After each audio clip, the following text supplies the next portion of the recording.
For the fourth and hopefully shortest video, we're just going to take a quick look at the rubric, the grading rubric for this assignment before you submit it, because submission or sharing the calendar is the last thing. You'll share the calendar and I'll know that you're ready for me to grade it.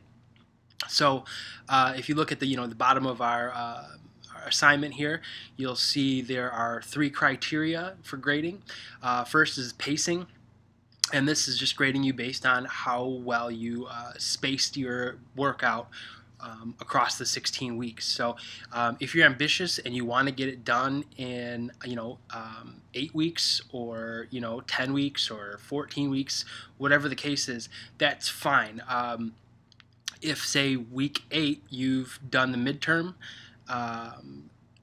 you still need to work towards the final exam until the course is completely done.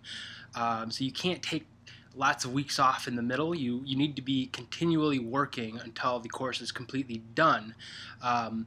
But once the course is done, if you say at the end of week 8 reach 100% completion, you've taken your final exam, until second semester starts, as far as I'm concerned, the only thing you really have to do in class is be busy doing something that's not distracting to others.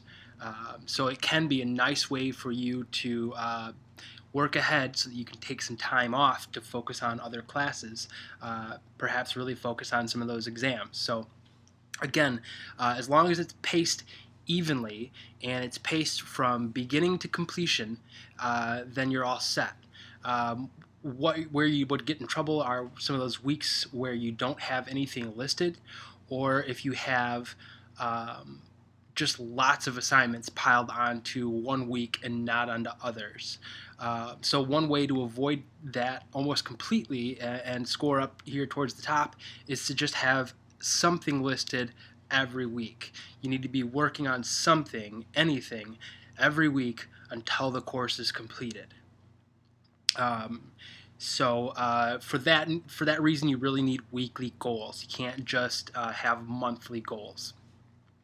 Next, OCS events. So this is going to be a score for having all of the events listed on the one-page calendar, this calendar, migrated onto your calendar. So if you have all of those things in there that apply to you, remember seniors don't have to do everything and underclassmen don't have to do senior stuff, but if you have all of that stuff on, you should score up in the 4. If you see that if you do more than 50%, you'll get a 3, and if there's little or no evidence, then you'll get a 2. And then finally, for holidays and vacations, all the stuff from the calendar is put on there, but then this is also a place where you can show me that you've maybe considered some other events that would be going on in the future. So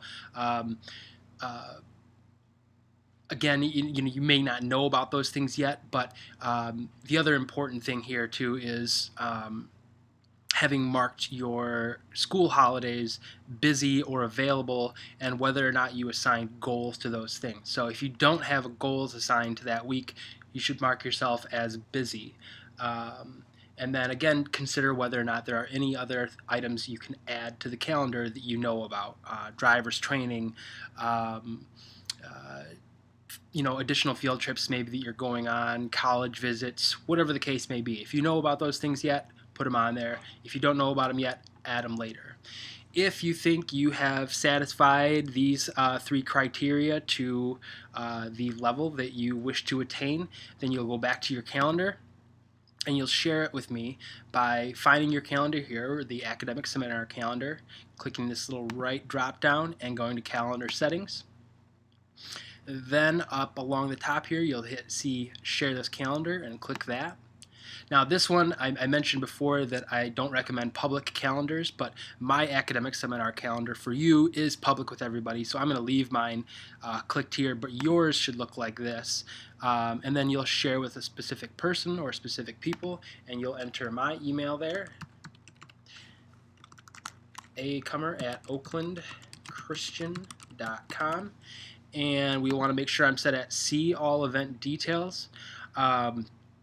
You don't want, the only one you can't use is this one. You cannot use see only free or busy. I need to be able to see the details. If you want me to be able to make changes or add events or share with other people, that's fine.